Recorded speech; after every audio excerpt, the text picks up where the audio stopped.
Intel Fund ng PNP na lumobo sa 1.3 bilyon sa ilalim ng GAA pinababalik ni Pangulong Marcos sa original na budget nito. Brigada Maricar Sargan, ibrigada mo! Brigada Live Report.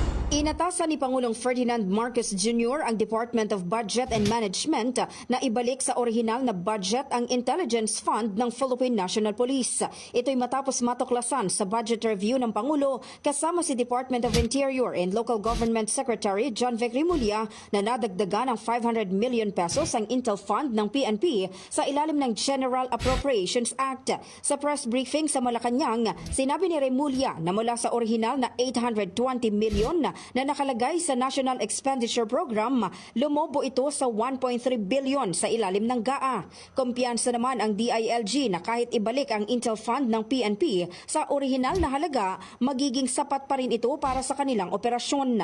Samantala, ang 500 million pesos na magiging savings mula sa pagbabawas ng Intel Fund ay ilalagay naman sa launching at bidding process ng Integrated 911 System para sa buong bansa.